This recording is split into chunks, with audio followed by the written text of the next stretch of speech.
Stobli, comment ça se passe depuis ce matin? Super bien, on est trop fiers d'eux. Ouais, super bien, on a de bons résultats. Non, c'est encourageant, c'est chouette. Alors je vais vous demander de bien parler face au micro, parce qu'il y a beaucoup de bruit autour de nous.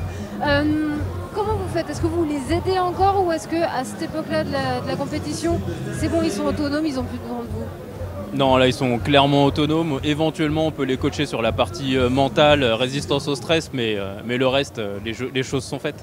Et alors, ils résistent bien au stress, ça va? Ça va, c'est pas mal. Ouais.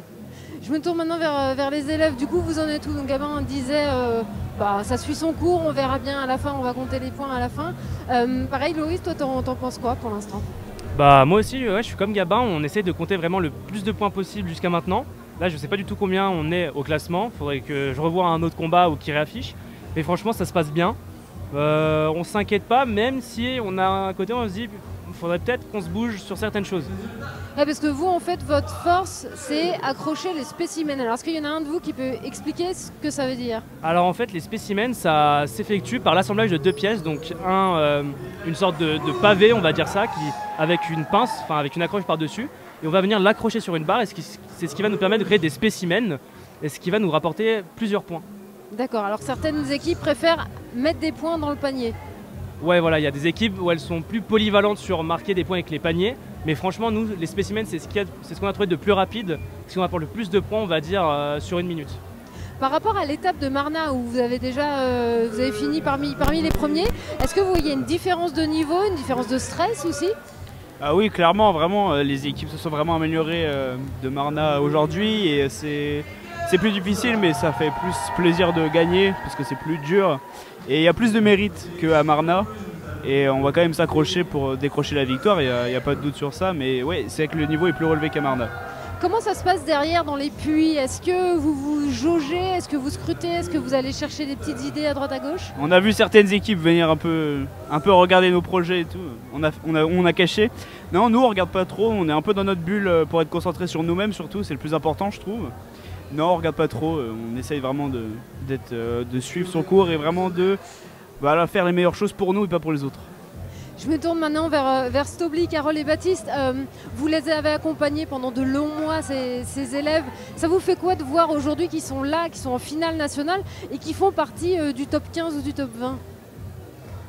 Là où on est très content, c'est que c'est notre première année, que ce soit au lycée à nous. Le lycée n'était pas forcément organisé pour faire cette compétition. Et donc il y a plusieurs classes en parallèle qui travaillent dans la team. Et ça ne fait pas partie de leur programme scolaire. Donc c'est déjà quand même un inconvénient et ils sont hyper, on va dire, assidus parce qu'ils se retrouvent le midi, ils se retrouvent parfois le soir. Nous on aide en venant de temps en temps sur place mais surtout à distance. Mais on aide peu parce qu'ils sont vraiment super. Je sais pas, Baptiste.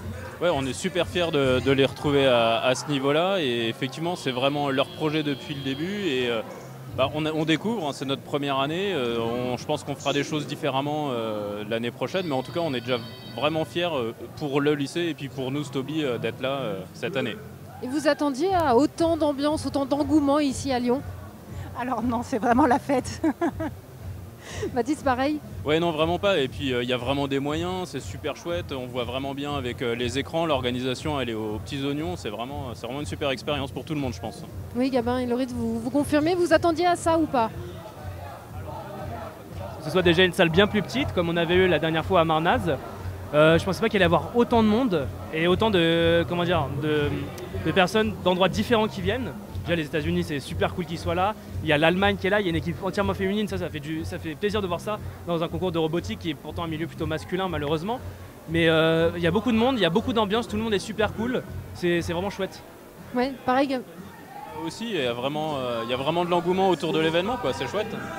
Gabin, pour toi aussi, c'est une découverte finalement cette finale nationale?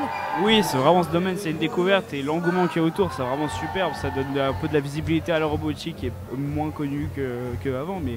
Et donc c'est ça qui est vraiment cool. Vraiment, il y a même les familles, ma famille est venue, les familles d'autres collègues et tout. Donc c'est vraiment ça qui est cool. L'équipe des Bobies avec Stobli représentée par Carole Ledenma et Baptiste Ligo. Merci beaucoup. On va vous laisser pour la dernière ligne droite de cette compétition, cette étape qualificative. Avant, on l'espère, vous retrouver en finale. Merci à vous, à tout à l'heure. Merci à vous.